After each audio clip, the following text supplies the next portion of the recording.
And started All right, recording. guys.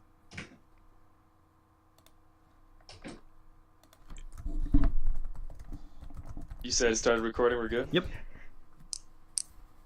All right. Welcome to the third episode of the FCS show.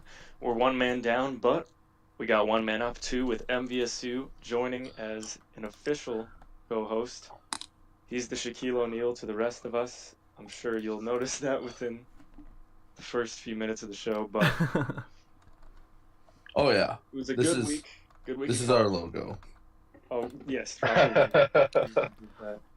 I'm heavily featured, as you can see.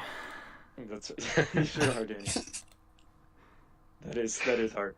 So we're going to kick this thing off after a really good week of fake college football. It was week 11 that just wrapped up. We now are going to talk about game day. We had the doubleheader in game day with Butler taking on Southern Illinois and Dayton taking on Valparaiso. Both of the first teams won, and by a pretty heavy margin too. And so Butler controls its own destiny to win the division, and Dayton is right behind it. If Butler slips up, they get to jump right in. But guys, what do we make of this double game day, and what do we now know as we head into this next week of fake college football? I think it really states how top-heavy the Metro Division looks. I mean, I don't know about top-heavy is the word. I mean, you have a 2-win team, 2 3-win teams, 2 4-win team, or 3 4-win teams, and a 5-win team. But looking at it top-down, Butler, Dayton, Southern Illinois, Valpo, Eastern Illinois, Illinois State, Indiana State. I think Butler and Dayton showing up as the two possible teams to clinch the a berth for the championship game isn't unexpected. I mean, Valpo did start 4-0, but these are two teams who've shown that they can compete at a high level for the entire season, and it's exciting to see them here towards the end of the season. Yeah, Teddy, what were your thoughts on the Butler and Dayton both succeeding and getting the win on game day? Yeah, so they're both strong teams. I believe they were both the two teams I picked to win both those games. Like I said before, Butler looks like a force and is a team to look out for come playoff time. And Dayton was coming on strong, and they've been playing well recently, but it will be interesting to see how they play with their new coach, as we had a new coach join, just a couple hours ago? Yeah.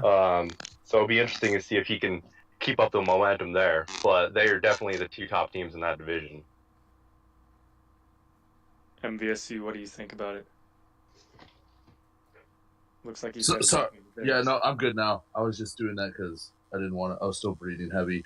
No, I think you guys said it all. Butler's showing they're a really good team, and I think they're gonna be the team Northern Illinois, Iowa, is gonna have to be in the championship game. But hey, that's how it goes sometimes. Yeah, Butler only needs one more win and they're in, and they play against more or less bottom feeder North Dakota.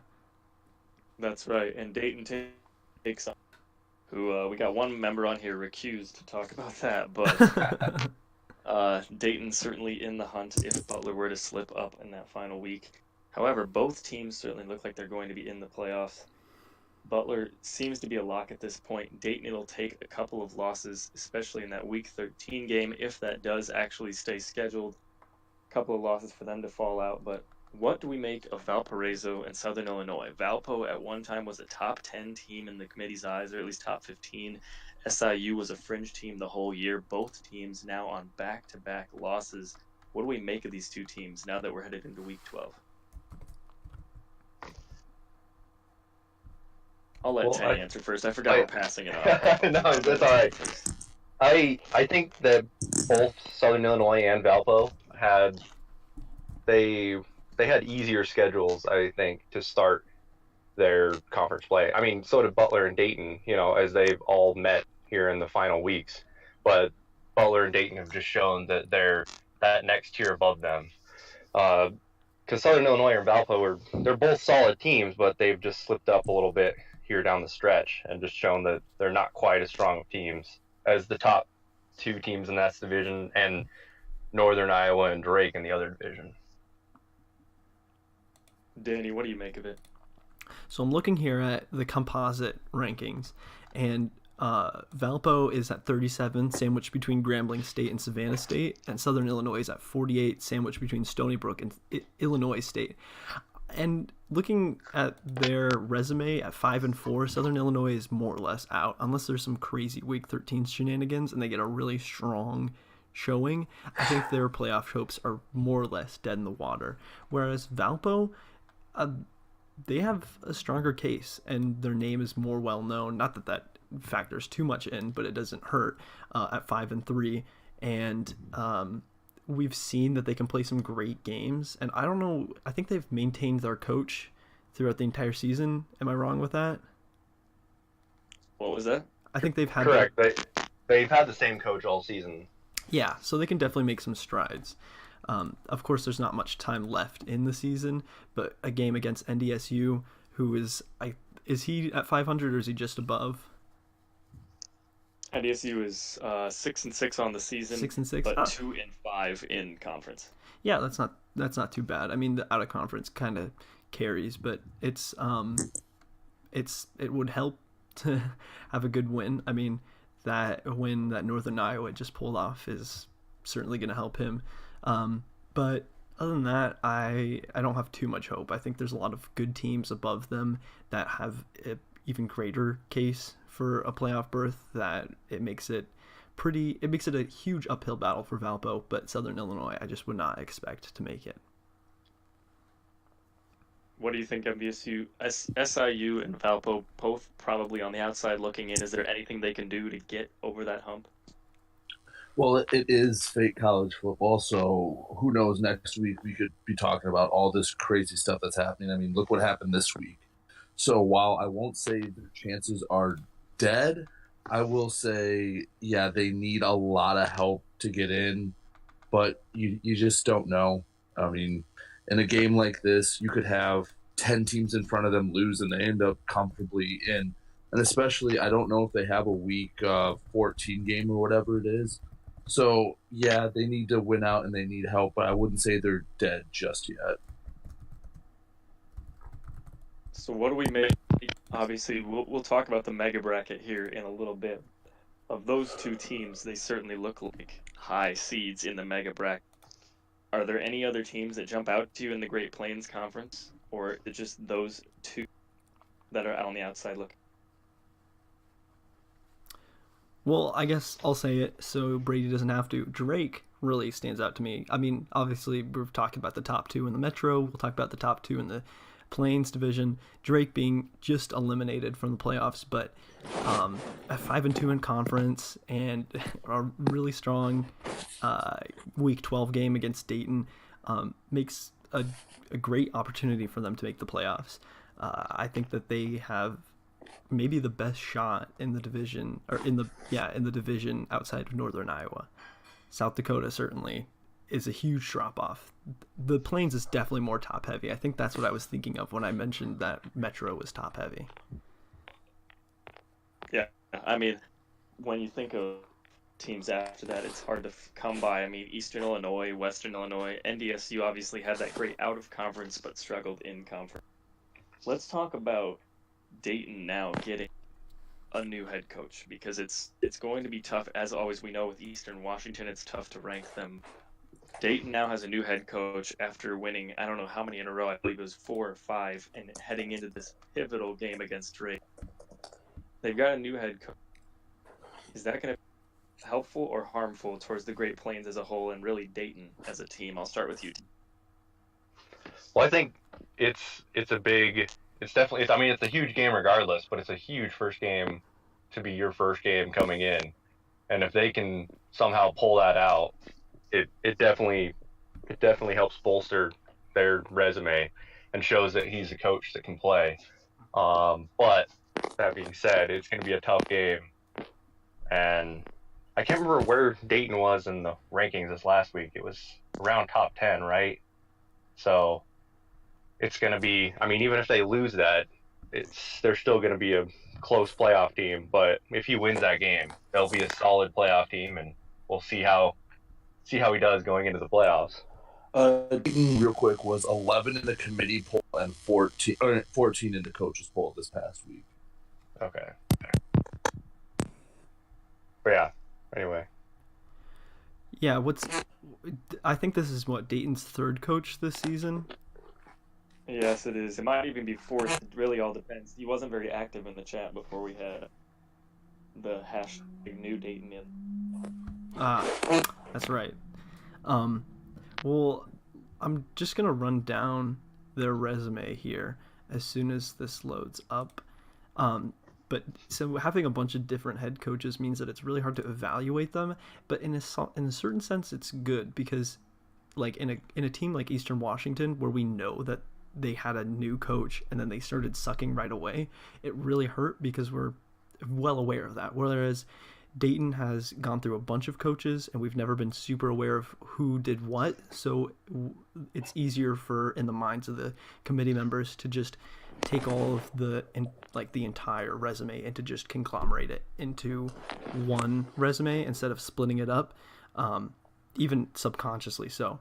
But they've beat Northern Iowa, Valpo, Delaware State, Southern Illinois, Indiana State, and Delaware. They lost to Butler and Illinois State, but that's 6 games against the top 50, going 4-2, and the game against Drake, which is another top 50 game, or maybe if they beat Drake bad enough, they won't be top 50 anymore. But I digress.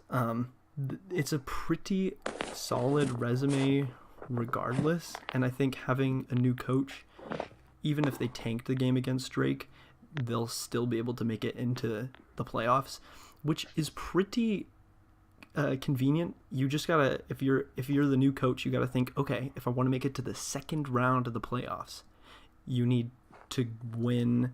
You need to go 1-1 at the very least, because if you win this game, or not 1-1, you need to win one of the next 2 games you play. Because if you beat Drake, you're probably going to get a seed. I mean, their team's falling and rising, and with a lot of championship games going on, there's a lot of opportunities up in the top 8. And if you lose, then you're probably still going to the playoffs. You don't have to play a week 13 to make it into the playoffs, and the next game you play would be the first round. So you win that game, you're also in the second round. And that takes a lot of stress off a new coach. So I think with all that stress off them, like Eastern Washington came in, was a hot coach, had to play a 1v2. That's a lot of stress, and it did not suit them. Dayton has none of that. So I think that you might see some surprise with a coach with not much to lose, or not much risk. That's just my take. Yeah, they certainly play differently. I mean, because they haven't played yet at all. MVSU, you have a lot of experience with that, where you play, or Brady, you play as MVSU and Drake. Do you play differently as those two teams? Does it matter with the coaching change or coaching difference? Yeah, I do play differently as the two teams. With Mississippi Valley, I do scout more. Drake, I'll kind of use it to try out some things. I'll be riskier, like I might call the same number 3 times in a row as Drake. Whereas Mississippi Valley State, I try to evaluate more. Honestly, I might use some more meme numbers with Drake and just try things like that. But no, for the most part, it's not too different. But I definitely put more care and effort into MVSU. So, let's see. I'm not 100% sure, but Drew, are you here to be talking? Are we ready to have you on yet? Yeah, I'm here. Awesome, This is awesome. All right, so we were just talking about game day, and I wanna bring you in with the new Dayton coach. What do we need to be on the lookout for as just an FCS community as a whole, with new coaches just in general? I mean, you experienced it with Eastern Washington. Dayton's not going to be the same team, but what do they have to do to keep that momentum? I just think if it's a new coach, they have to grasp the game really quickly, first of all. I mean, they're in a tough-ass conference. They're going to have to work really hard for it. And, like, they have to, like, really know their shit really fast because they're going to be going against some really good people really soon. And, if the cards play out right, you could be looking at a conference championship in, 3 games? And that's a lot to take in. I mean, like you said, with Eastern Washington, brand new coach comes in first game, unfortunately, against the number 1, and didn't go well. So you kind of have to look at it from all right, well, it's going to suck for both people because the other person, if they scout or if they don't, it's going to be rough because they have to go against someone they don't know. At least with someone who's like transferring teams or whatever, or someone who's double dipping, like with Drake, you could go look at some Mississippi Valley games and you could kind of scout from there. With new Dayton coach, no one knows anything about the coach. The coach doesn't know anything about anyone. So they're going to have to really know how to play the game really quickly and, maybe catch a lucky break here or there. But you never know. New people could be really good. New people could be really bad. It's a mixed bag. That's true. We were all new coaches at one point. Some of us just turned out to be better than others. Exactly. New coach or not, I mean, Dayton's still a good team. It's just hopefully the coach picks up quick because, I mean, I know you guys have seen it, but I guess the public really hasn't. I've vented a lot of frustration about this whole new coach comes in, gets a brand new playoff team, and now they're garbage. Like Eastern Washington, bad team now, but still have a great resume with a bad coach. It sucks. It's a problem that we'll always have. Yeah, I mean, we've talked about it multiple times. Once the FCS fills up, assuming that it does, we won't have these problems. But there's more than just this coaching issue. There's the scheduling issue. There's everything that works around it. But I think we're ready to move on, and I think we're ready for our guest, if you guys are of the same mindset here. Oh, yeah, I'm ready for this. I've been looking forward to this for so long. I can imagine. All right, we'll try to keep it as tempered as possible. But we're going to bring in Campbell to talk. I'm trying to figure out if he's even in the chat here, just looking around. He was for a second. Yep. He should be able to talk now. Is it not working? I added his permissions and everything. Is he? It says he's not muted. Hey, gang. Hey. There he is. There he is. Welcome in. This is exciting. We've had a couple of people on the voice chat here. Hampton, then MVSU, and now we've got Campbell as our third guest. Just to kick it off, how's the week going? I know it's only Monday, but how is, more importantly, the fake college football week for you? Well, it was better than last week, that's for sure. And just extended my contract for another year here at Campbell, so pretty excited about that. Congrats. Great to hear. So Campbell, just big overarching question. How good are those muffins? Okay, I am a muffin fan, but those things are like, I don't know how to quantify it really. It's kind of like if you wanted to have one big muffin or 30 small muffins, you would definitely choose the 30 small muffins. I think a good way to describe it, since I've had the muffins, is like, imagine if you take all the quality of a regular size like Costco muffin, right? And you squeeze it, condense it down into a mini muffin, but so the concentration of goodness remains, even though it's smaller. It's great. Yeah, and she also makes these Starbucks copycat blueberry muffins with blueberries from the backyard, and those beat the mini muffins any day. Sounds like you've got plenty in your corner. Stetson, if you're confused as to what we're talking about the best muffins that have ever existed. I've never had them myself, but we've got two people in the chat that have. If you guys have got a question ready for Campbell, one of you guys here in the voice chat, go ahead and shoot it. Yeah, I'll go. All right, so Campbell, a lot of talk on the server has been about your resume and certain people and other people thinking it's not as good.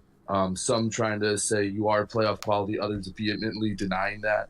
What would your pitch be to the committee to say you should be a playoff team? I would have to honestly say that Campbell should be a playoff team if they win in Week 12. Um, I think that right now our resume is a little flaky. We have a one possession loss to MVSU. We have a 1 point loss to Chattanooga, and then we lost to Cal Poly pretty handily. So, yeah, you could say that Campbell hasn't beaten the teams that are in the top 50, and that's true. But I think a 9-win Campbell team is easily 24 or 23 in the playoffs, especially if they win against a solid Jacksonville State team that has been criminally underrated all year. Have you scheduled a week game, or are you not? I think since I've been here since week 1, I am not eligible. Okay. Yep, that's So, pretty- so I have a great question. What team have you beaten that's playoff caliber? Let me think here. Don't worry, I'll wait. Well, I mean, I just said that I haven't beaten them. I mean, I don't know why you asked the question. I just said I I'm haven't beaten asking anybody. because if I'm a committee member and I'm looking at your resume and I'm trying to find a team that is playoff caliber that you've beaten, and I think that you're going to stand a chance in the playoffs, I don't see it. I mean, you got blown out by bad Stetson, obviously the new coach, but you lost to Chattanooga and Mississippi Valley State. You can't bring it against the big teams. I just don't see it. You Well, don't have that's- that signature win. Well, that's the thing. No, what he was that's fair. saying was that Jacksonville State is a is a playoff caliber team. I mean, in a lot of our eyes, 8-4, a lot of good wins. I think 35th in composite's not great, but 9th in Ash. If that is a W at 9-3 with a 1-2 record against top 50, that's looking like a decent enough resume to certainly slink in. I mean, we want to pick winners, and I think he's in the conversation for sure. Right. I don't think he's Just not right now. automatically in there. So- No, definitely not. So, Campbell, do you believe you control your own destiny, or do you think you need help wins down the stretch from other bubble teams to get in? Or do you feel if you win out, you are firmly in the playoff picture? I think if I went out, I should definitely be considered. And I also think it would be strange to give a coach that showed up today and coaches a top-ranked team because they chose them because they were open a playoff spot, even if they lose next week, over teams like Jacksonville State or Chattanooga or teams that have been here for a while. So, I mean, that's up to committee, and I'm not going to be upset either way. But that's my. I think if we win, I think we be in. So.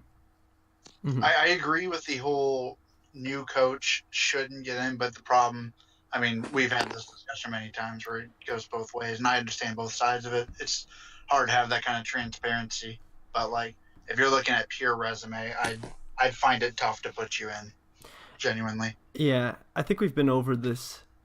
We've all been over this and kind of stated our opinions. Campbell, I'd like to ask you, what was your favorite game, regardless of win or loss or any result? What game was your favorite to play? Did you enjoy the most? Ooh, that's a good question. Game day was fun. I mean, we won. Honestly, the first game, I beat Portland State, who's a bad team, but we won on a field goal as time expired. And that was kind of like my reintroduction to fake college football after having been around during season 1 for a bit. And so that kind of was like, oh yeah, I'm glad I came back, winning the last second kick here, kind of get some momentum going at the beginning of the year. And I'd say that was probably my favorite memory so far this season. That is clutch.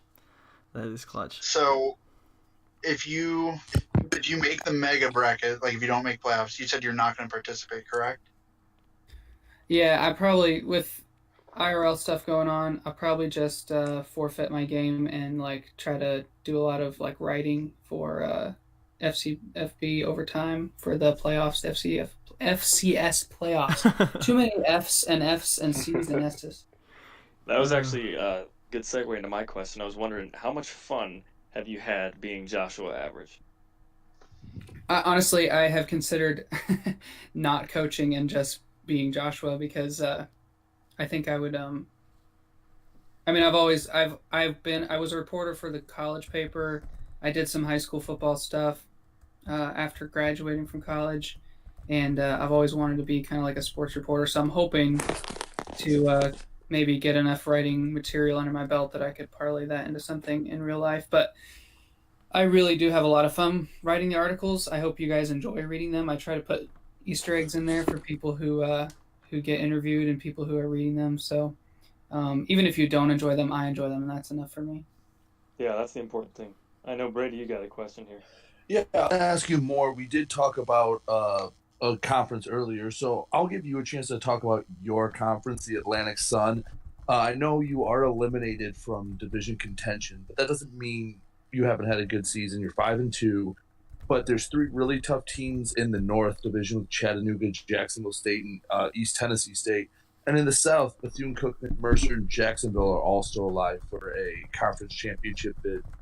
Who do you like out of that group, and who do you think is the team the rest of us should look out for?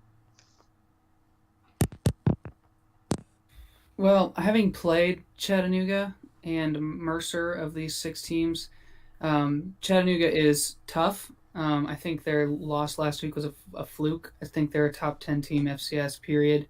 They're the best team in our conference, that's for sure. ETSU is tricky, just with they have some good wins, they have some bad losses, and I don't think you can rule out Bethune-Cookman either. I think Bethune-Cookman, Chattanooga for the conference championship game. I think Bethune-Cookman wins this week because they're playing a newer coach, and I think Chattanooga wins because they'll be looking for a little bit of vengeance. And I wish that the conference commissioner had done a better job of scheduling and understanding division when he did that. But maybe we'd have a clearer, conference picture. But yeah, I think Chattanooga, Bethune-Cookman, and between those two in the conference championship game, I think it's a toss-up. Yeah, it's certainly an exciting Atlantic Sun. In the FCS, there's no real way, especially when all of us are a part of something that's being started. There's no way to know who's going to be quote-unquote good or bad. You've got 4 fantastic teams in the North, along with Savannah State, who has been on the bubble, or at least was on the bubble for a little bit. And then in the South, you've got a lot of new coaches and some teams that haven't played the full slate of games. And so it is tough trying to split those divisions and schedule those matchups. It's almost like a real-life Big Ten. Yeah. Hey, we'll take that.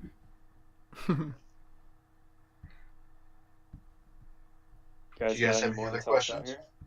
I have one question, but I want it to be the last one. You guys have any other real? I do not. Oh boy. I'm I don't. I'm a bit scared about this one. Go All ahead. right, Campbell, you have to pick one: America or Taylor Swift. Wow. The madman Wow. did it.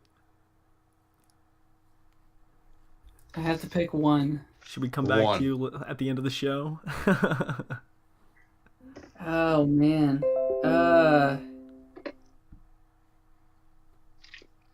Well, Walk us through your thought process. yeah, let's see. Sadie, I literally write those articles like at lunch at work, so it's like 20 minutes. I think I would probably. I love my girl, but freedom is just so good. I'm gonna have to do freedom, guys. Let's go with America, All right. and yeah, that's gonna be my final answer. Can you confirm or deny that you are subscribed to a subreddit called Taylor Swift's Legs? Yeah, I was for a while. So you stopped. There was a point Yeah, where it I was make enough. sure- Fantastic one. Fantastic. Well, the only I can't really defend that except for that they don't post the same pictures in both subreddits. So I was trying to broaden my base there, but yeah, you got me. Okay. Everything I needed to know. Thank you. Thanks for being such a good sport, man. Hey, I put it on the internet, so it's my fault. Yeah, well, I really do appreciate it, man. We love our guests on here. Really happy to have you, Campbell. Yeah. I mean, have a great rest of your season, and playoffs or not, we know that you are a very valued member in the FCS, and I'm really excited to read more of your work once you're off. All right, guys, thanks for having me. Have a good rest of the show. I may go to bed because I am old, but I hope it's a good one. All right. Enjoy the rest of your night. Thanks, Campbell. See you. Have a good one. Campbell's a good sport, Oh, I and love at him. least he won't get doxxed anymore. One of my favorite coaches in the subdivision. Easy. One of the best personalities. Yeah, dude, I would same. say. For sure. All right. He's Should we move on? been here since the beginning, so Yeah, that's true. yeah, he's Before one any the of us. OGs. That's right. So, with that out of picture here, are we ready to go in the infamous conference by conference? This is conference title talk and Week 12 outlook. It's my favorite part of the show every week, and we're going to kick it off. Do we want to go by intrigue, or do we want to go by alphabetical, boys? Do alphabetical. I said we just go alphabetical, go down the list. Yeah, I Sounds think like a plan. that's fair enough. All right, We before the will polls kick it off with close, A I'm gonna go. conference championship game that has already been clinched. The America Never East mind. is going to be Sacred Heart at 7-0 in conference against Stony Brook, who's 6-1. Their sole loss was that 2-point loss to Sacred Heart. Maine, Rhode Island, New Hampshire, all officially eliminated last week. Guys, we've talked about it on every show so far. And now we're into this third one here. Sacred Heart plays Albany, and Stony Brook plays Holy Cross in just some matches at the end of the season that don't particularly matter, other than perhaps for seeding. What's so huge about this matchup, Sacred Heart and Stony Brook? It's more than just getting a berth into the playoffs. It just means more. That's all right. It just means more. Tenny, I'll kick it off with you if you want to start it.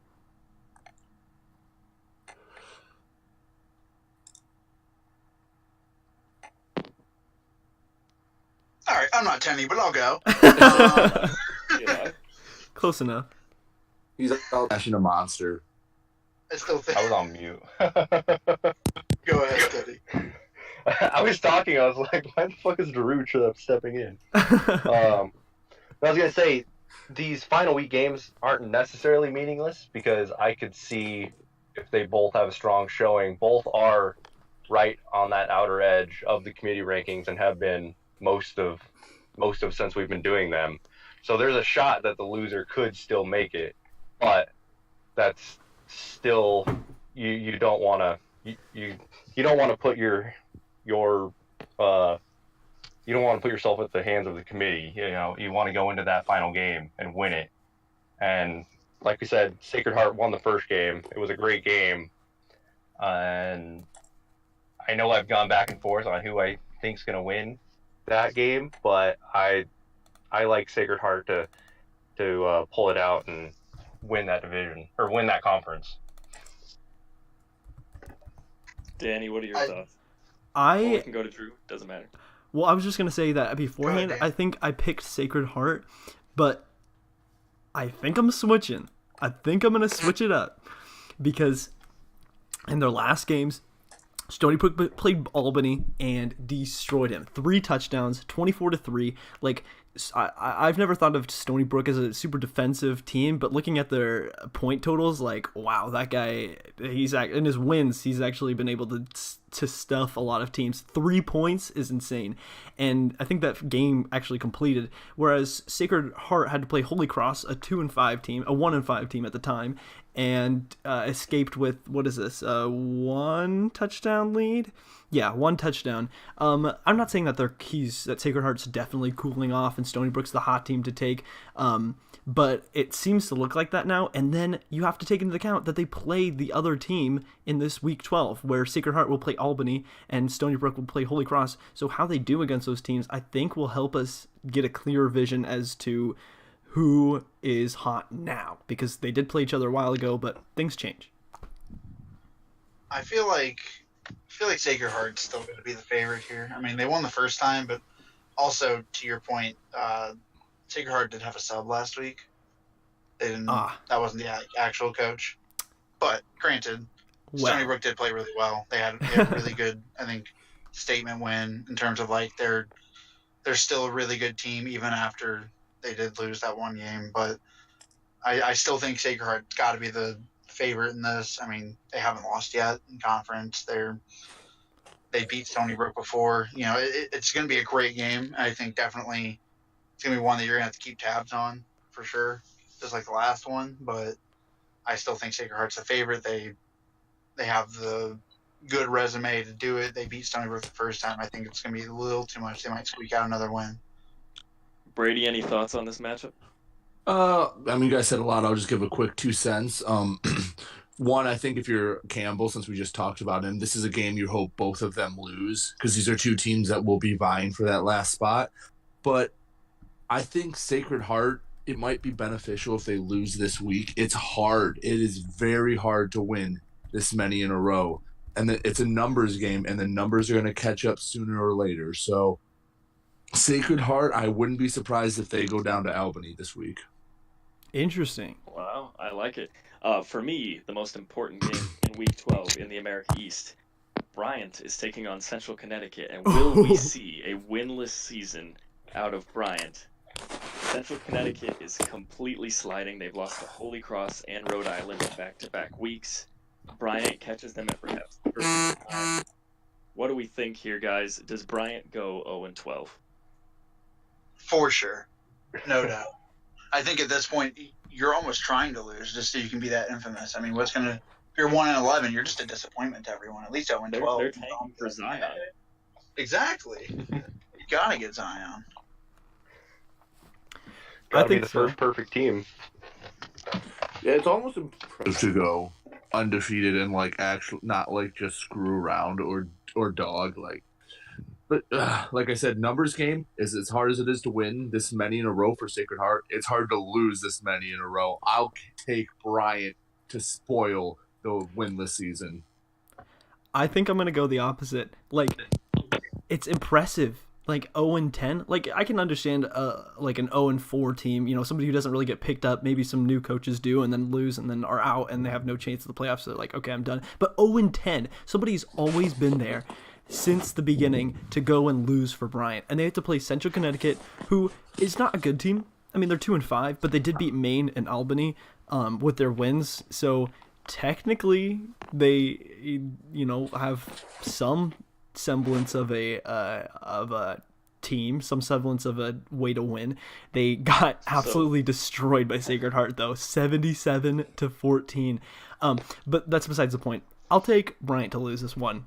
I think it'll be cool too. Nothing against the Bryant coach. I don't know anything about you, and I'm sure you're a great human being, especially to take over an 0-10 team, and I love it. But I'm saying Central Connecticut's the favorite. So what do we think, Bryant, in the mega bracket? Are we picking them to get an upset victory or just go out winless? Win the whole thing. 5-0, baby. They'll get that 0-5. perfect win against Campbell. Campbell gets is number 25. They play Bryant. That's true. That would be. Wait. That Dude. would be. Man, I'd be unbearable in the chat. I really would. Okay. I would just mute you. Yes. Okay, so I'm looking at it. So, okay, here's an announcement, a mega bracket announcement that's really important, that is exclusive to this as of right now. I'll probably put in announcements right after the show, but mega bracket as of right now, this might change, but I'm thinking this is pretty steady. This has sort of been my baby, so I'm going to say it. Mega bracket will be listed where the first 4 out of the playoffs, because we'll have ranked 28, the committee will, and then we'll have first 4 out. Those 4 in order will take the first 4, so they'll get 25, 26, 27, and 28. Then the rest will be ranked based on composite, so just straight up composite, and every tie between teams, because there's a lot of ties here, I think some 3-way ties even, will be determined by ELO, which is one of Jock's metrics, so that we'll get the team that's hotter now, slightly above the other teams. There might be some quarrels with that, but as of right now, this is the best way to make sure that we don't have 3 months before the playoffs start to get every single team ranked, because it takes nearly a week just for 24 teams. Either way, that being said, Bryant is 123rd, 124th, and 124th in composite. So probably he's going to play that number 25 team. All right, guys, quickly to get Cal Poly / Stetson a happy ending here, we are going to talk about the Atlantic Sun. This this conference is one of the best, but one of the most imbalanced in terms of division. We briefly already touched on it with Campbell. Chattanooga needs one win to get in. Jacksonville State is the biggest ETSU fan because if they win and ETSU upsets Chattanooga, Jacksonville State sneaks in and wins the North. In the South, you've got Bethune-Cookman, who needs a win and in, and then Mercer and Jacksonville are both on the outside looking in with needing some help from Bethune-Cookman. We've already briefly talked about it. Is there any way that Chattanooga and Bethune, it's not Chattanooga, Bethune-Cookman in the title, or can we see some upsets?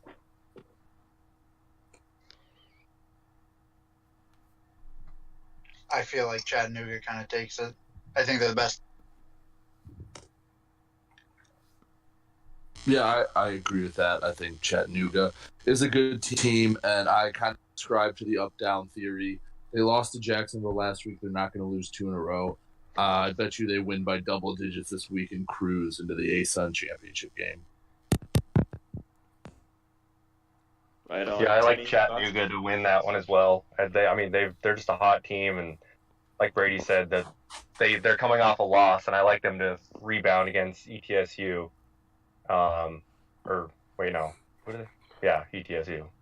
And then Bethune-Cookman is definitely the best team in that South Division, and I think they go on and beat the new coach at Florida A&M fairly easily.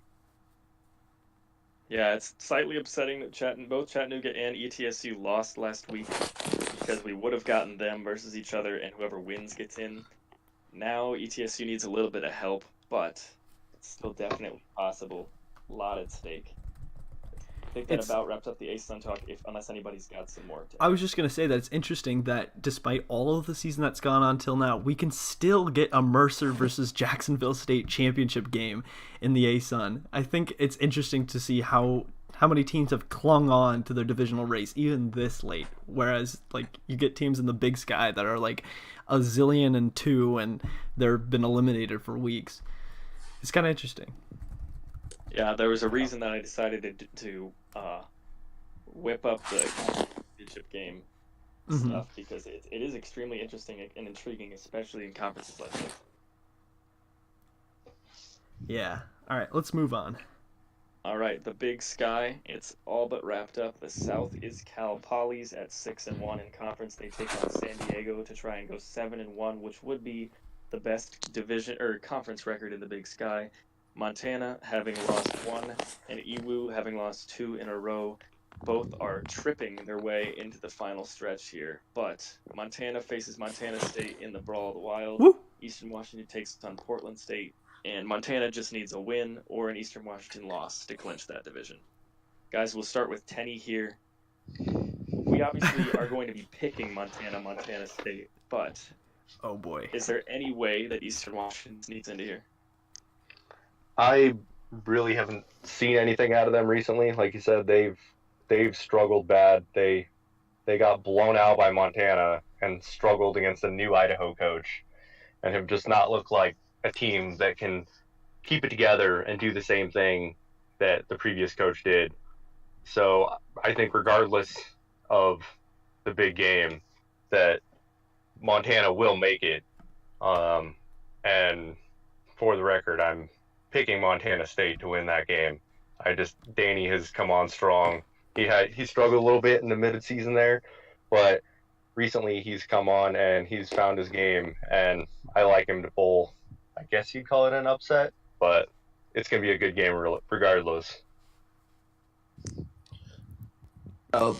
I think it's going to be a closer game, but I do think the way I see it going, in Montana scores a touchdown or kicks a field goal late just to make it a little too far out of reach, maybe with 2 minutes left, kicks a field goal to make it a 10-point game. Just not enough. I think Montana State puts up a good fight, but I think the Grizzlies win the Battle of the Wild.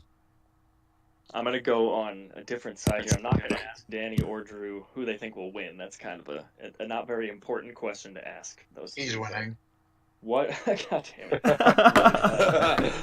What does this Damn. game?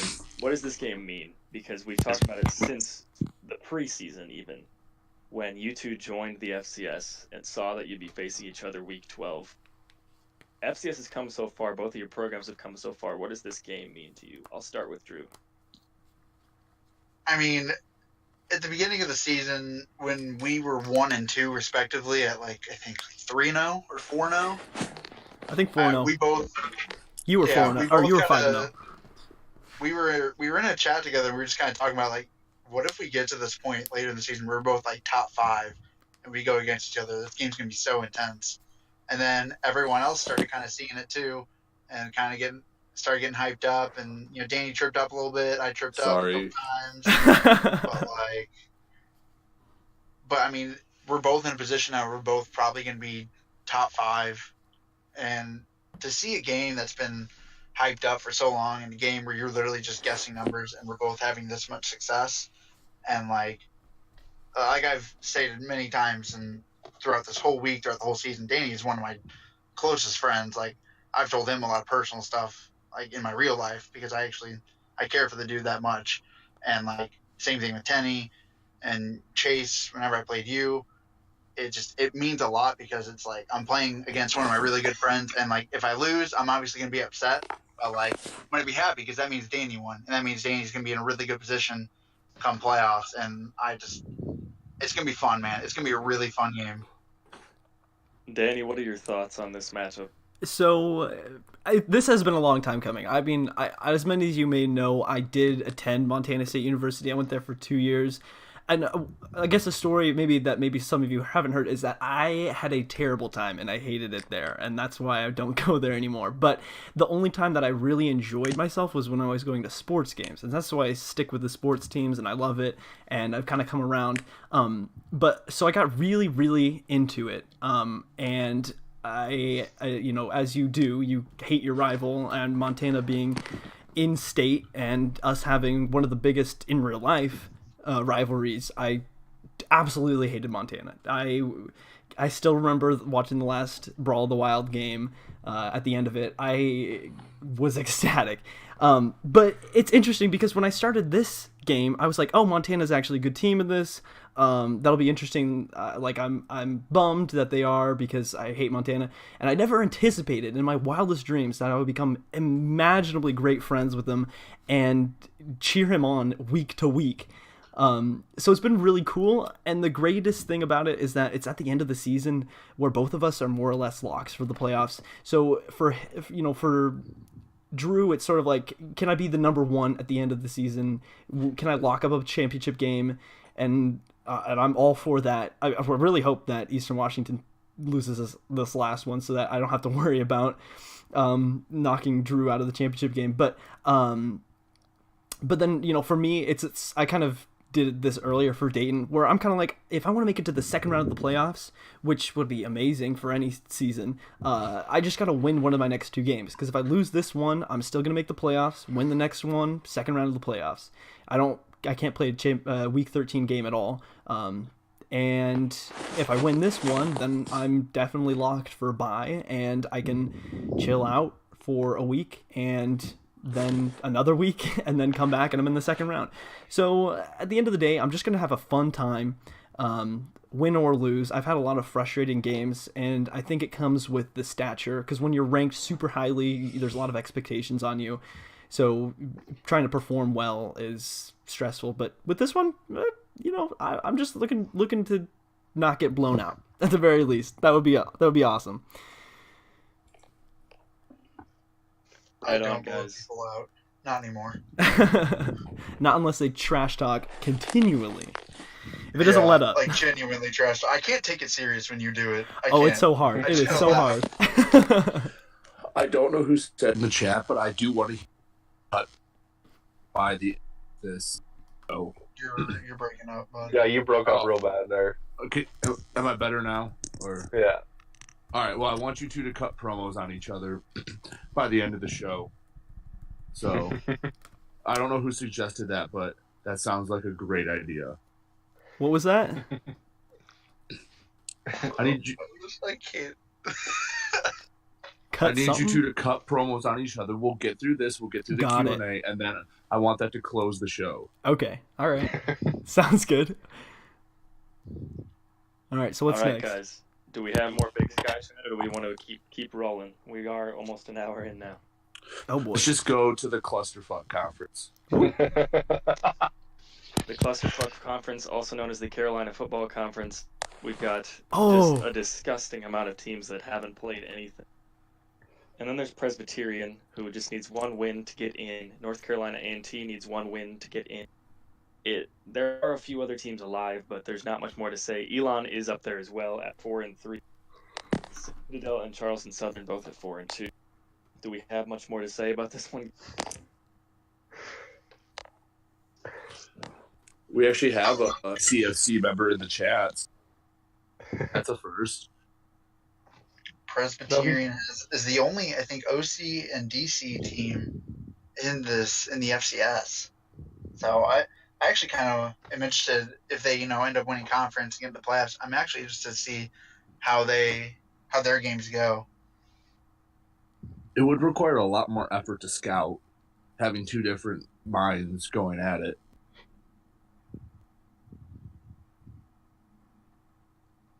Yeah, there's become a lot of talk surrounding Presbyterian. Do we have really any idea what to expect with them? I mean, like you guys mentioned, it's an FBS coach with an FCS. It's two FBS coaches with an FCS school. Two of them, that's terrifying. I mean, they're both average at best, though. That's the problem. Oh, I doubt they could even go 120 and better than the best. We'll 120 and 4 bookmark it. We'll talk about it later. We're hitting on it. Okay. But just real quick, the Citadel and Charleston Southern are still alive, and Elon and North Carolina A&T are still alive in the other, just to give them their time in the sun. I want to see Citadel. That like the redemption arc, even if it's just the program and not the coach.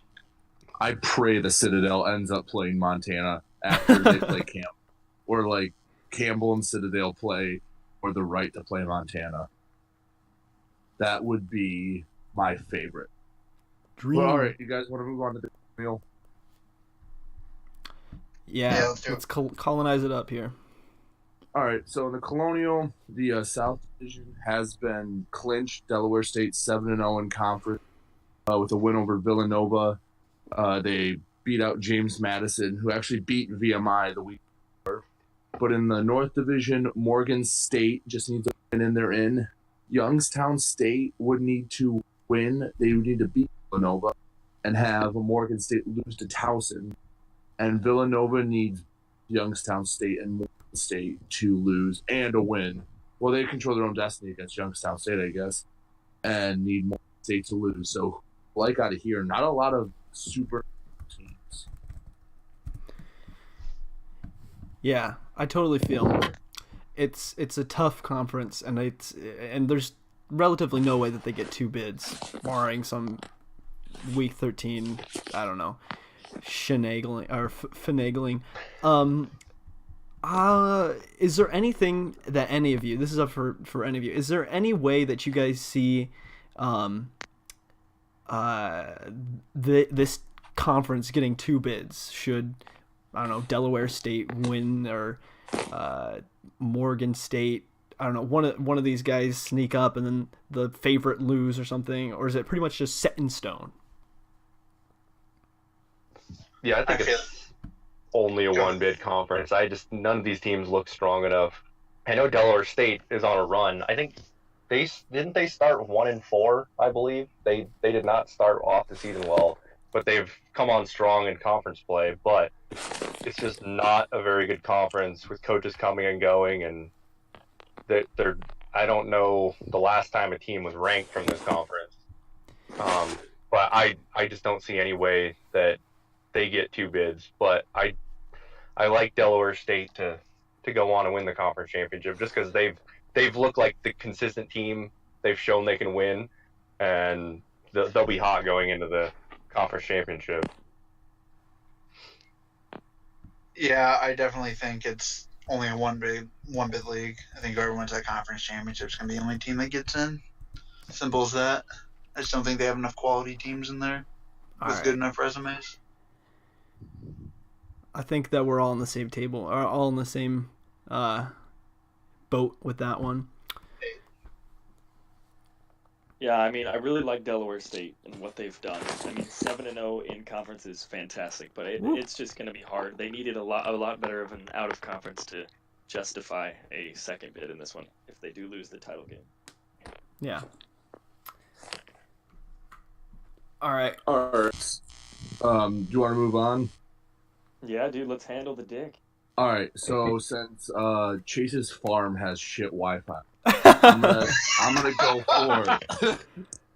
go for the dick, and I'll use the proper division names. In the Shaft division, Mississippi Valley State just needs to beat Central Arkansas, who is a tough opponent. They did lose last week, State, but Southeast Missouri would need a win over Jackson State and a loss Valley State to leapfrog them and make the dick title game. Eastern Kentucky, however, has clinched the other division, the division, and I know for the past few weeks you guys have been saying this is a very scary team. What do you guys think? Obviously, I'll kind of clue myself from the comment. Well, for me, whenever I look at this conference, I think it has very good depth. I think at the top, for lack of a better term, it's very deep, but like it's also top heavy at the same time. I don't really know how to describe it. Like the good teams are really good, and even those like average to like 25 ranked teams or whatever, like Central Arkansas, I still think they're a really good team. Like they've proven that they can beat really good teams. They have the big win over UNI, who obviously Chase is in here, but I think Chase quality team, really good win.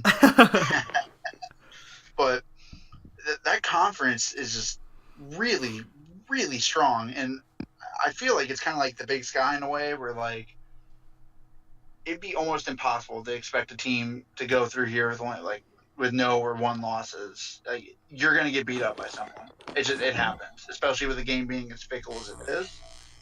So yeah, experience, really good team. It took the last second touchdown to them, and we know what Eastern Kentucky can do. So this might be a 3-bid league, but that's for the committee to.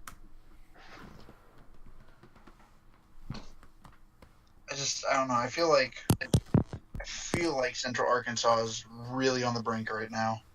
I could see them missing playoffs and like just barely missing out. But I can also see them like barely sneaking in. If they sneak in, man, they're going to cause some trouble. And Central Arkansas is they're one of those sneaky good teams, and they have a big week game this week coming up against Mississippi Valley. And if they win that game, I'm not gonna say they're a lock, but they'll have a solid playoff resume, and you don't want to be the team that has to go up against them. Just real quick, do I sound better now? I've changed. Yeah. Okay, good. I apologize for everyone in the chat that had to deal with that. It's all good. Just we'll keep on listening to those belches, but if they're crystal clear, that's all good with me. Yeah, sorry, the spaghetti is not sitting well. Hey, I had Big Ziti, dude. Italian, oh, so good. Well, boys, there's nothing I love more than a good dick, but I think we should move on to the next conference. Yeah, we got to expedite this. Expedite it. Okay, just caught that. Chase, your conference. The Great Plains, my favorite conference in FCS for sure. It's been one hell of a ride this year. MVSU can attest with co-coaching Drake. Butler and Dayton are the only two teams now alive in the Metro Division. Butler, we've briefly talked about it, about the game day scenario. They need one win against North Dakota, and they're in. Dayton needs a bit of help, especially with a new coach. They need to beat Drake and see Butler lose to one of the worst teams in FCS. And looking more and more like we're going to get Butler versus UNI, and I will speak briefly on it as the coach of UNI. I've wanted to play Butler all season, but the schedule just didn't line up. I didn't get to play Butler, SIU, or Valpo, so I'm very happy to play who I think to be the best coach coming out of the Metro. I've said it since he first got in here. Like, Butler's scary good. I still think they're the best team in the conference. I think that game between you and him is in that conference championship. You know, if it does happen, I think that'll be the kind of decider of who really not only won the conference, obviously, but who really is the best team. Because I think you guys are really, really close. I think Butler might have the edge, but that's a great conference. If you win that conference, you've certainly earned it. I know your division's a little easier, but it doesn't mean that you haven't gone through some tough teams to get there. Wait, Drew. In a scare-off between Butler and EKU, who's the scariest? Because those are the two teams that you're constantly on about being scary. Oh, EKU. the scare EKU. champ. Yeah. God, EKU no. takes that. Please, Spooky. no. That's nightmare material. You wake up Butler and EKU right over your bed. What you do? Whew, it's nightmare material. I put the pillow over me, acting like it's actually going to do something. Or like put the blanket over me, and just get in the fetal position, and really hope one of them just doesn't take my ass. Oh wow. Yeah, but in this division, UNI, Butler, that's exciting. I love Dayton. I love the old Dayton coach, the new Georgetown coach. But having Butler and UNI, two teams who are FCS staples going at it in the championship game, is going to be gold. That's the one I'm most excited for. Yeah, it's Any more definitely one of thoughts? the more exciting. Yeah, go ahead. It'll be one of the more exciting conference championship games. I think it's one of the ones that has two very solid coaches, and they both looked great all year. And like Drew said, Butler is a scary team. He's looked strong all year, and he's come on strong late, and it'll be a good game. I really don't know who I'd take in that one, but if I had to pick one, I think I'd lean Butler. Just because I don't really know. I think they have better wins at the top. I mean, if you're Yeah. looking at if you put their resumes side by side, they have a better top win. Absolutely. The Bulldogs have gone through the ringer and come out on the other side looking like the best team in that division. And hell, they've still got a couple more after this conference championship game in my mind. Oh, yeah. Yeah, for sure. Let's move I think on. both teams make some noise in playoffs, regardless of how that conference championship goes. Oh, yeah. We ready to keep it rolling onto the MAC? Yeah, let's do it. All right, the MAC is Hampton's pretty much sealed or has sealed the Atlantic. One of my favorite words, I don't even know if I'm pronouncing it right. Adirondack, is that right? I believe so. That's correct. That's the upper division. Lafayette and Lehigh. Guys, this is one of the charges of the century here. Lehigh was 1-4 in conference. Lafayette was 4-1. It looked like Lafayette had it locked up. Lehigh's won 2 in a row. Lafayette lost 2 in a row, and now we get a head-to-head Week 12 matchup. Winner takes the division. This is the stuff that you play FCS for. I was so excited to see these two teams come up against each other, regardless of division, or regardless of record. But this one's actually to see who gets the rights to be blown out by Hampton in the title game. Oh wow. Drew, why don't you comment on that? I know you're Hampton's biggest fan. I think Hampton will handle the conference easily. That's not the issue. You just think I the conference think is they'll a joke. dominate. Yeah, I think the conference is a joke. I don't respect that conference as, like, if you're looking at the teams. I just don't think they're that great. Now, Hampton has done his job, obviously, and beat the crap out of pretty much everyone in there. So yeah, That's you great. get to lose in conference 7-0, and they play Howard in the final week here. Yeah, it's Hampton. It's Hampton's to win, obviously, and if he loses, it's going to cause a lot of shit. I actually am rooting for him to win out, because if he loses in the conference title game, that means we have another team that isn't that great in playoffs, and Hampton's going to get in because he has the resume to get in. But like, I'm Hampton's biggest fan until playoffs, and then at that point, I want him to lose because I've talked so much crap at this point. Where if he makes a run, I just look like an idiot. But But I love Hampton. question real quick. Is Hampton a lock still? If they lose this week and in the conference title game, is there a possibility they miss the playoffs? Absolutely. I think it has to be in question. I mean, you'd have to put his resume up there with, the Campbell's? the Central Arkansas's, the Stony Brooks, all those teams that are right there. If he loses two bad games, those are going to be bad. Like they won't look good. And he has. I think he's also going to need help from McNeese. I think the more that McNeese wins, and if McNeese somehow sneaks that conference win, if they win that conference, I think you have a really great case for Hampton because he has a great win over all those other teams. And McNeese at that point would definitely be a top 10 team. So I think he would need help from McNeese to kind of strut their stuff. I mean, they could end 10-2 or 9-2. 10-2, I believe, if they 10-2. win out. Yeah, if they won out 10-2, a win over a 10-2 team, that would look really good, and they would be a top 10 team. And I think that would be enough to push him in. But it would definitely be a conversation for sure. All right, guys. On to one of my sleeper favorite conferences, the Southland. Incarnate Word 6-0 and has locked up the Texas division. And now in the Louisiana division, there's only 2 teams remaining. And guess what? Yet another final Week 12 game to decide who wins the division. Lamar, who beat McNeese State earlier on in the season, gets this rematch. And the winner is in. I'm really excited for this one. It's tough to beat a team twice, but it's also tough to rebound from what McNeese suffered at the hands of Lamar. Who do we like? I'm going to start with Tenny. Who do we like between Lamar and McNeese State?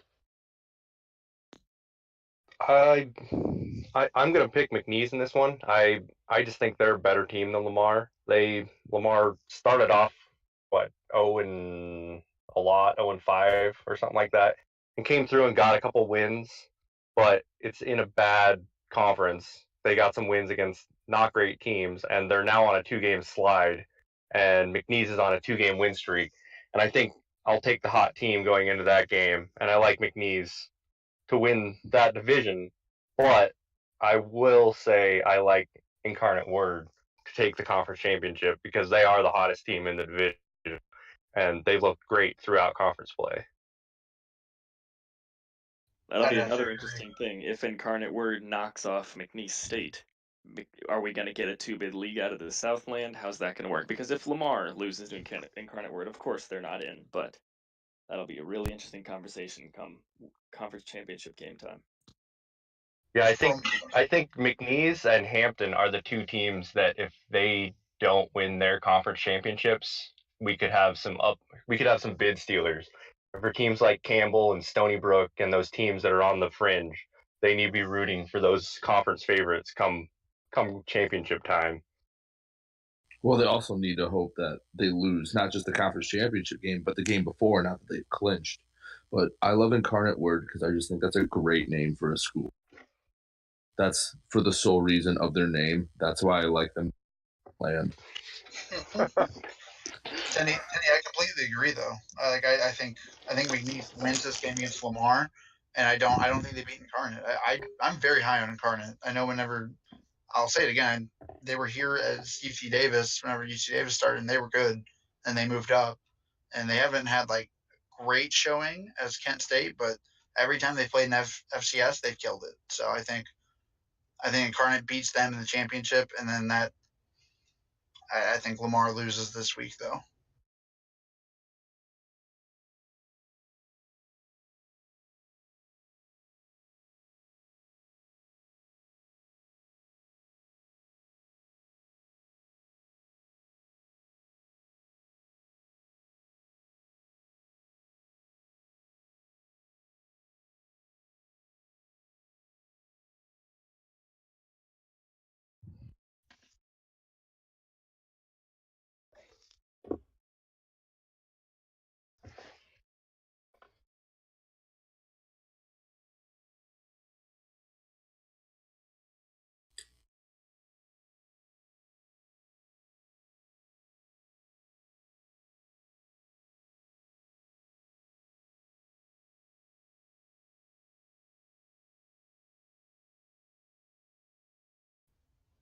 I don't think so. I think they'll have too many games played. I mean, they're 8-2 now. They have 10 games.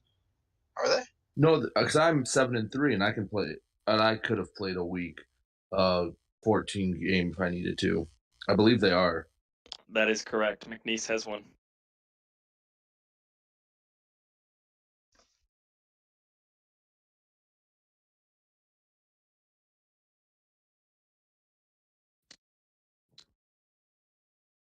Seattle Seahawks.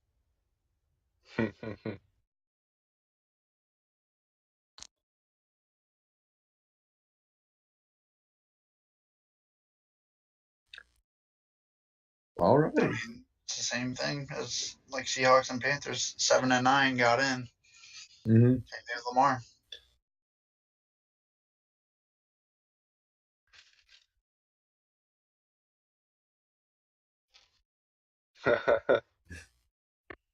Well, just real. Oh, go ahead. I was going to say something real quick. I do think, and then we'll move on. If McNeese State beats Lamar and loses to Incarnate Word, I think lock. But that's just my opinion, and I'm not on the committee, so it doesn't mean anything.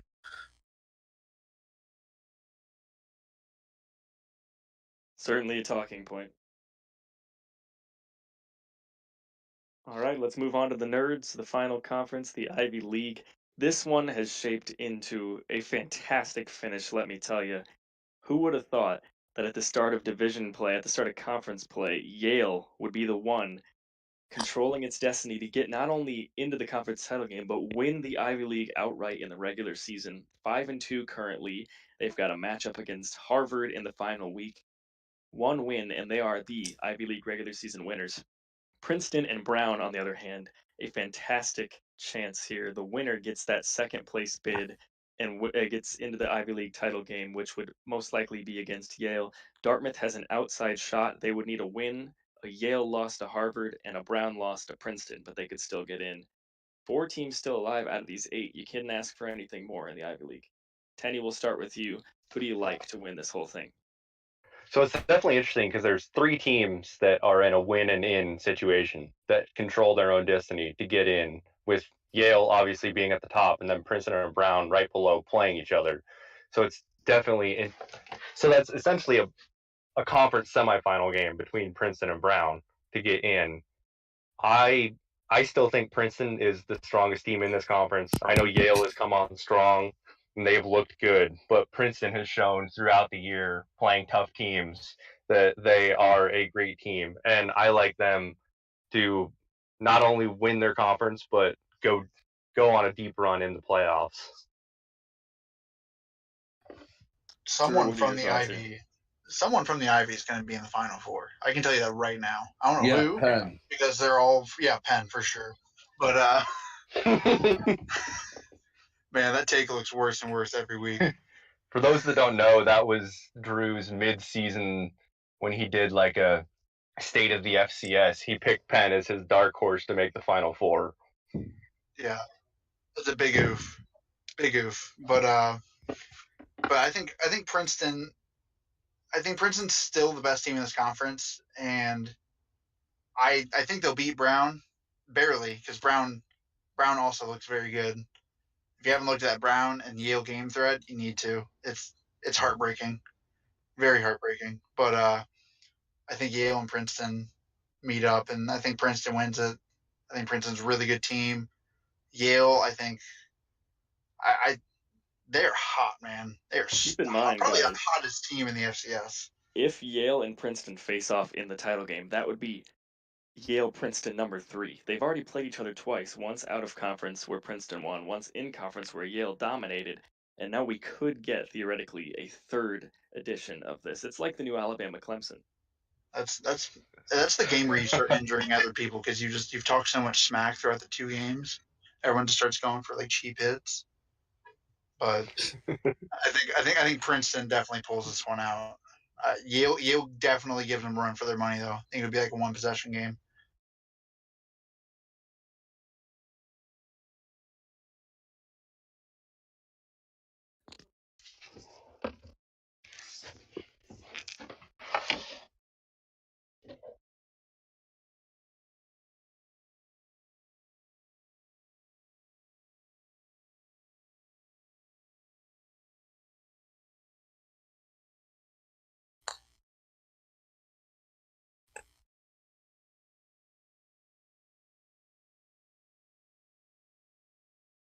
I don't know if it's because I like being contrarian, but when you first said that, I was looking at it, and I just think I don't know why. Just looking at the sheet, they jump out to me. I think they'll play Yale in the championship game.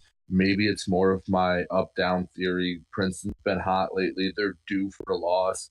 And in one game, you have no idea what can happen. It could, I mean, you know, three numbers can turn the game sideways. So I think this will come down to the last possession, though, for sure. Yeah, dude, I love Brown. They've been my pick since week one to make the title game out of the Ivy. I never foresaw Yale here. Props to that coach. A fantastic turnaround from what they inherited at the start of the conference play. But I like Brown to beat Princeton. Princeton obviously still in the playoffs with that fantastic resume, but I like Brown to get an extra game in the regular season and take on Yale in the title game. Do we have any more? Or we want to go on to Q&A here. Let's do Q&A. We got a lot of questions loaded. Yes, we do. I'll be the MC and I'll toss it off to you guys here. The first one that jumps off the page here, and this is a legitimately quality question, even though there's a lot surrounding it. What can be done about the chew the clock option, especially after what we saw with the Montana Weber State thing? All right, who I mean, wants this? Do I start this? Naturally. If you want to, if not, I can start it and you can just go off what I say. But your call. You know what? You go for it. All right, so here are my thoughts.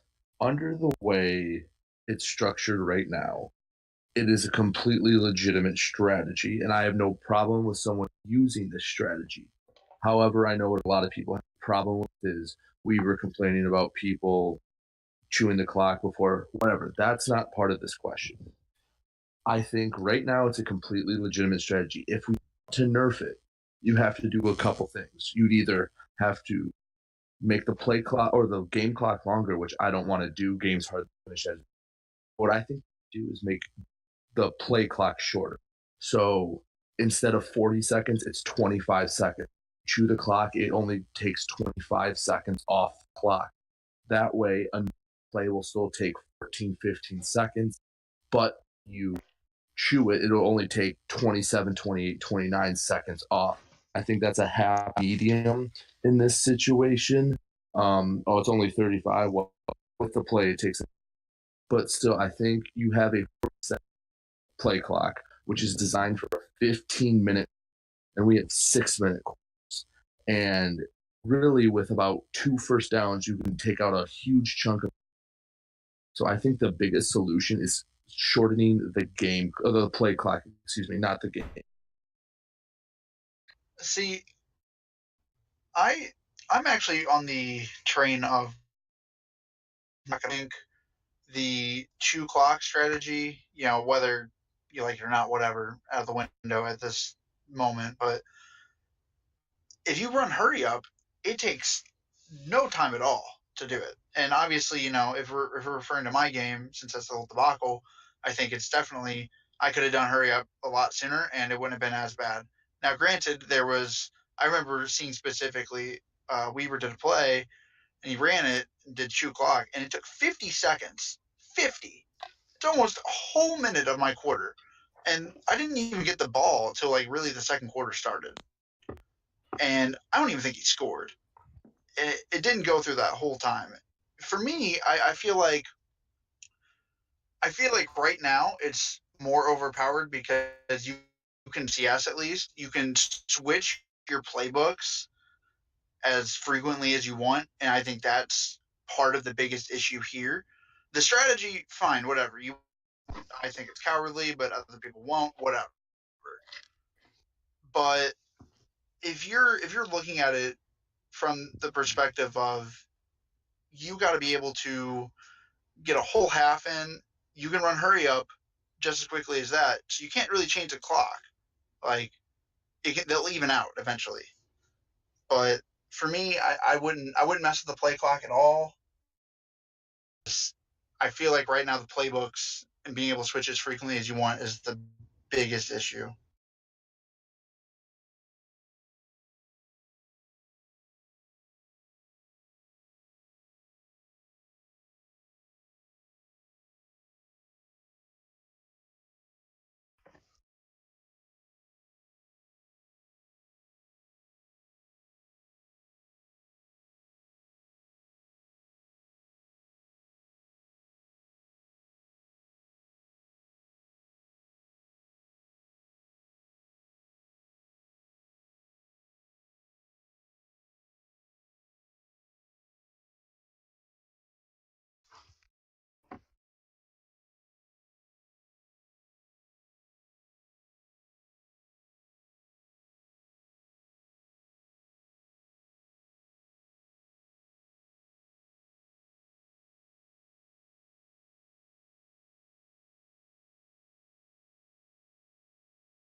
Kenny, do you have any thoughts on this one? So I honestly don't like, as much as there was a lot talked about that game. I don't really like. I really don't see a problem with it, because if you go back and look at any, like, a lot, well, especially the Weber Montana game, there was still over 100 plays in that game, which is pretty close to average. So it's like, although it, did chew up a lot of the clock and you have to run hurry up, it's like, I don't know. It's like, it sucks to go against, but it is a part of a strategy of the game. I will say that I am with Drew on the what we have a problem with in the FCS is the ability to change playbooks like anytime you want. I don't think that's realistic, and I think you should have to stick to it. And that way, you know what you're getting into when you go into a game. Like, if you know you're going against a team like, well, not say Weaver, but say like Clemson, where you know that he's going to choose a clock and run every single play. You know what you're getting into when you're going into that game. So you know from the get go, you need to hurry it up if you want to get more plays out of it. So I don't know. That's really all my. And one thing, another. Oh, sorry. I'll just be real quick. Another idea that you could implement. It would be more time consuming, and it would have to be an off season project. Is if you're chewing the clock, you're more inclined to gain less yards. So if you, because in that situation, you're more likely to fall down. You're not risking a turnover. So you're only going to go, instead of a 4 yard gain, you get a 3 yard gain or a two, and vice versa. If you're hurrying up, you should have a higher chance for a turnover. Since you're moving so quickly in those situations in real football, you are more likely to turn it over. So Yeah, the problem with that though is, like, you can't do that with a guessing numbers game. Like, there's a difference you between just like doing change a the real life ranges. inside dive versus like, You just have to yeah, change change the the ranges. range. Yes, I'd agree with that. But like, I didn't know you were talking about that Yeah, specifically. that's If what you I weren't meant. talking about Like, that, yeah, if you change the ranges, sure. yeah, so like instead of, if you're hurrying up, anything over 700 is a turnover, or like you have to, everything's plus 20 for chew the clock. So if you get a 200 difference, instead of it being a 3 yard gain, it turns into a 2 yard gain or something like that. Well, I thought about that too, is like a kind of like a realistic, because a lot of teams that run hurry up offense in real life, the reason they do it is to tire down the defense. So it's like, if you have like a lot of quick successful plays running a hurry up, it, like, I mean, I don't know, modifying the ranges based on that would be tough, but like, that would be something to go against chewing the clock. Like, you're chewing the clock and the defense has time to set and they're rested, and so the defense is more prepared. But against a hurry up offense, you're charging down the field and the next play's on you before you know it. Shall we move on? Let's move I on. think we beat this horse, yeah. Yeah. Um, all right, guys. I'm gonna just go individually asking you this, so we don't go back and forth or anything. Let's start with Drew on this one. What is the toughest team you've had to face, and why were they the toughest team? This doesn't necessarily mean you won or lost, but just had the most difficulty playing I them. was really hoping this was not my question. um, that's tough, man. It's either between UNI or Idaho State. I don't know if I can differentiate. I would How say, about since the both of us are here, let's just do beside the people that are currently in this chat. I mean, everyone was just kind of the same. We were used a dumb strat, so don't count that. I figured out Northern Colorado. Even though I lost, I figured him out really easily and almost came back. I would say, I don't know, man. Those are the only two that were like, that I really felt like I was in danger. Sure.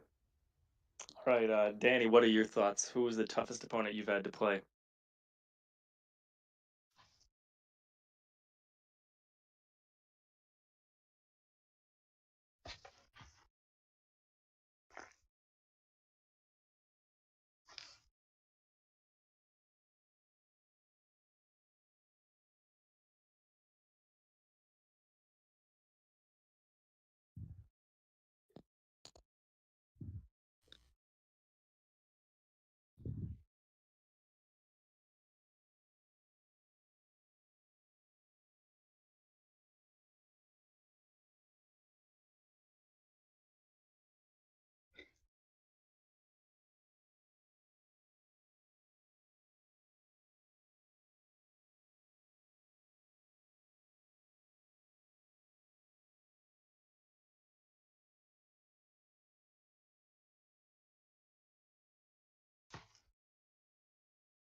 Sure. Brady, what were your thoughts? You've played a couple of very tough opponents in terms of just the committee rankings, but who was the toughest opponent you've played and why? The two that stand out to me, Chattanooga was week 1, so I wasn't really sure what I was doing, but he kind of smacked me. He caught on quicker than I did, so big props to him. But honestly, I think the toughest game I've played in recent memory has been SEMO.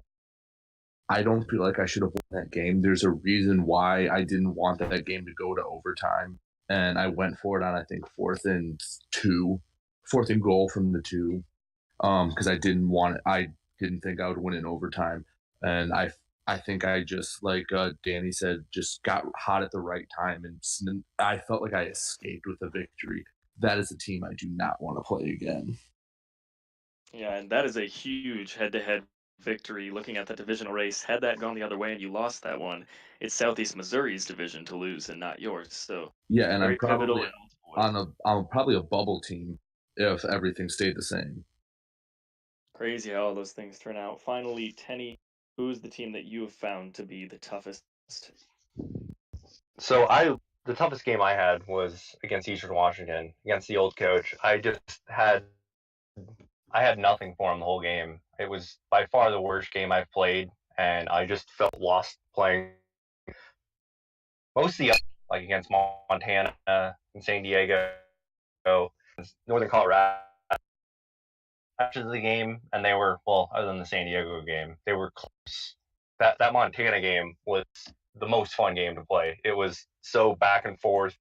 It was never more than a 7-point lead for either team, and came down to a Hail Mary at the very end that still disgusts me to think about. But regardless, that Eastern Washington game, I don't know. He's a great coach, and he had me. I think I was the lowest scoring, least amount of points I'd scored all season.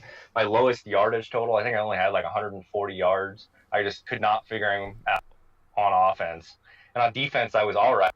You know, I did just about as well as I normally did, but I just could not figure out his defense. All right. Just briefly, I will answer it as well. I've had definitely my fair share of tough teams. I would have to say, and this is kind of an interesting answer, at least I would think, it'd be Western Illinois, and they are 4-3 in conference, and really struggled to get it going down the stretch. But I think that Western Illinois is tough because they jumped out. I was up 7-0, and within 45 seconds of game time, they were up 22-7, and I just felt like I couldn't do anything. They knew they were in my head, and once an opponent's in your head, it's tough to really rebound. I ended up winning that game by 1 point, and had I lost that game, I'm probably not only on the bubble, but very possibly not in the title game at this point. So that was an exciting one, and I think we'll answer one more question, unless you guys want to unofficially answer the rest of them. I just had the one more to tie it all up. Yeah, I think we should just kind of rap about it. I mean, the other two are just kind of hit on them a little bit before too. Did you guys want to answer sleeper team to win the title? Just a quick rapid fire to close it out. Yeah, let's do it. Just quick. Does anyone in particular want to start? Anyone have a burning team? Yeah, I don't. I feel like I've talked about all my sleeper teams. Okay, I'll do it. I'd say Butler. All right. Butler for sure. You got Butler, Brady. Who do you think? Brown. Brown's your team. I love that pick. Tenny, what do you think? I'm going to say Central Arkansas. Yeah, Ooh. if they can sneak in, that's it. I was going to say, he's on the outside looking in. Yeah, he's got some work to do, but it could happen. Danny, what are your thoughts? I want you to answer first. All right, I'm going to have to go Penn. So much. Is that your legit answer? Are you going with Penn? No, I like Brown as well. I think if Beetle hadn't taken, I'd probably take someone else. So I'm gonna go with Tennessee Tech. I think they're a really strong team, new coach, really good, and one of my favorites. So I don't know. on the I don't farm. like that coach very much. Yeah, he's got that farm life, my dude. Actually, I'll give you Brown, and I'll take Incarnate. All right. Ooh, I like love I it. like that pick. Perfect ending. I like it a All right, lot. guys. Thank you, as always, All for right. joining the late night show. This is the third edition. We'll have a great one next week, I'm sure. For all of you guys, we're signing off. Go to the after party. See you guys. We will unofficially answer the questions there.